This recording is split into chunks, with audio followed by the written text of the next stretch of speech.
என் அன்பு தமிழ் சொந்தங்களுக்கு வணக்கம். வெஜ் அண்ட் நான்வெஜ் சேனலில் இன்றைக்கி நம்ம வீட்லேயே வெண்ணெய் எப்படி தயிர்லேருந்து எடுக்கிறதுன்னு பார்க்கலாம். நான் 1/2 லிட்டர் மாட்டுப்பால் வாங்கி பெற போட்டு வச்சுருக்கேன்.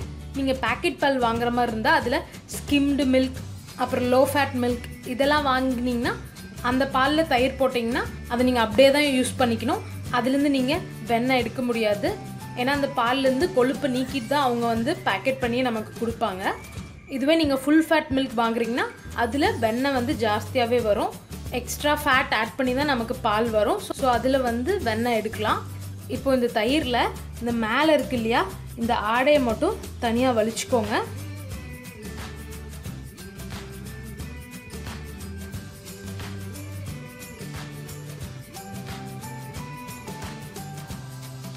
இந்த மேல் ஆடையை மட்டும் வலிச்சிட்டேன். இந்த ஆடையில் தான் நமக்கு வெண்ணெய் அதிகமாக வரும். இந்த தயிரை நாங்கள் சாப்பிட்றதுக்கு யூஸ் பண்ணிப்போம். வெண்ணெய் செய்கிறதுக்கு இந்த ஆடை இருக்கு இல்லையா, அதை மட்டும் தான் யூஸ் பண்ணிப்போம். நான் 3 டேஸ் அல்லது 4 டேஸ் ஒன்ஸ் தான் வீட்டில் வெண்ணெய் எடுப்பேன். இந்த மாதிரி ஆடை மட்டும் எடுத்து பாருங்கள் கலெக்ட் பண்ணி வச்சுருக்கேன். இது 4 டேஸ் தான் நான் கலெக்ட் பண்ணி வச்சுருக்கேன். அது கூடவே இப்போ நம்ம தயிர் சாப்பிட்டு மீதி ஆயிடுச்சுன்னா அந்த தயிரையும் கூட நீங்கள் வச்சுக்கலாம். ஒரு பெரிய மிக்ஸி ஜார் எடுத்துக்கோங்க. அதில் இப்போ நம்ம எடுத்து வச்சுருக்க தயிரை சேர்த்துடலாம்.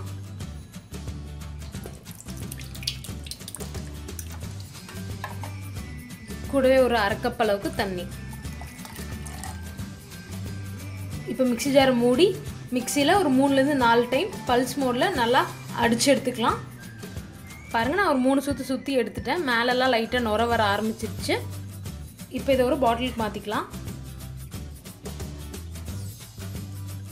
கொஞ்சம் இந்த மாதிரி அகலமாக இருக்க மாதிரி பாட்டில் வாங்கிக்கோங்க.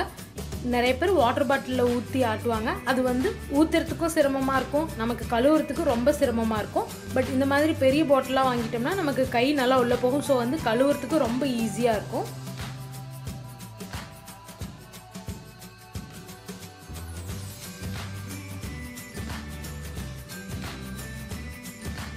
நம்ம ஃபஸ்ட்டு மிக்சியில் போட்டு அடிக்கிறனால கெட்டியாக இருக்க தயிர்லாம் ஈஸியாக தண்ணி மாதிரி ஆகிடும். ஸோ நமக்கு பாட்டிலில் போட்டு குளுக்கிறப்ப வேலை ரொம்ப சீக்கிரமாக முடிஞ்சிடும். நீங்கள் மிக்சிலேயே அடிச்சிங்கன்னா மிக்சி சூடாகி வெண்ணெய் ஃபார்ம் ஆகாது. நல்லா டைட்டாக முடியுங்க. இப்போ இதை ஜஸ்ட் இந்த மாதிரி ஒரு 5லேருந்து 10 நிமிஷம் செஞ்சால் போதும். அதுக்குள்ளே வெண்ணெய் கண்டிப்பாக ஃபார்ம் ஆகிடும். நம்ம ஃப்ரிட்ஜ்லேயே வச்சுருந்தனால ரொம்ப சீக்கிரம் ஃபார்ம் ஆகிடும். அப்படி நீங்கள் தயிரை ஃப்ரிட்ஜில் வைக்கலன்னா ஒரு ட்ரே ஐஸ் க்யூப்ஸ் போட்டுக்கோங்க. வெண்ணெய் ரொம்ப சீக்கிரம் ஃபார்ம் ஆகிடும். இந்த மாதிரி நல்லா ஷேக் பண்ணணும். 5 நிமிஷமாக நல்லா ஆட்டிட்டேன். வெண்ணெய் ஃபார்ம் ஆகிடுச்சு. நான் உங்களுக்கு ஓப்பன் பண்ணி காமிக்கிறேன்.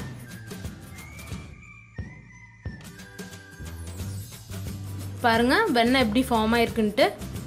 அப்படியே எல்லோ கலரில் நல்லா ஃபார்ம் ஆகிருக்கு. இப்போ இந்த மோரை ஒரு பாத்திரத்துக்கு மாற்றிடலாம்.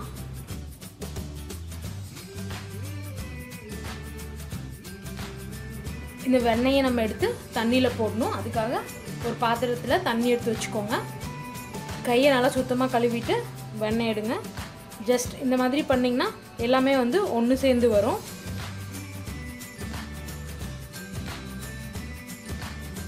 இந்த மாதிரி எடுத்துட்டு மோரை நல்லா வடிச்சிடுங்க. இப்படியே கையில் வச்சுருந்தீங்கன்னாவே மோரெல்லாம் நல்லா வடிஞ்சிடும். இதை இந்த தண்ணியில் போட்டுருங்க. அதே மாதிரி மீதி இருக்க வெண்ணெயும் எடுத்துடலாம்.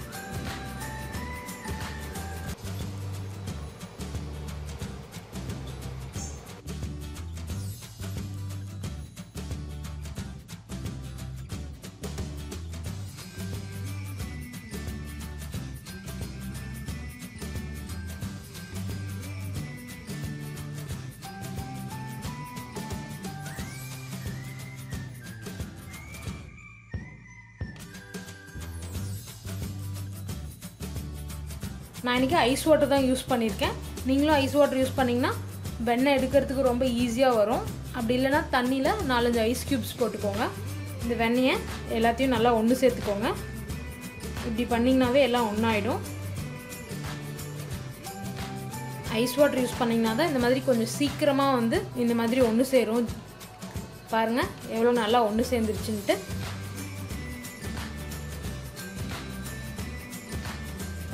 இதில் இருக்க தண்ணியை ஃபுல்லாக எல்லாத்தையும் ட்ரைன் பண்ணிடணும். நீங்கள் இப்படி வச்சுட்டு இருந்தாவே தண்ணி அடியில் சொட்டு சொட்டாக ஒழுகும்.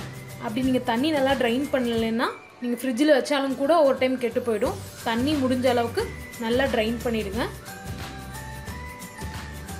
பாருங்கள் நமக்கு எவ்வளோ பட்டர் கிடச்சிருக்குன்ட்டு. இந்த பட்டரை ஒரு ஏர்டைட் ஜாரில் போட்டு ஃப்ரிட்ஜில் வச்சுடுங்க. இந்த ரெசிபியை உங்கள் வீட்டில் கண்டிப்பாக ட்ரை பண்ணி பார்த்துட்டு எப்படி இருந்ததுன்னு எனக்கு கமெண்ட்டில் போடுங்க. மறக்காமல் வெஜ் அண்ட் நான்வெஜ் சேனலை சப்ஸ்கிரைப் பண்ணுங்கள்.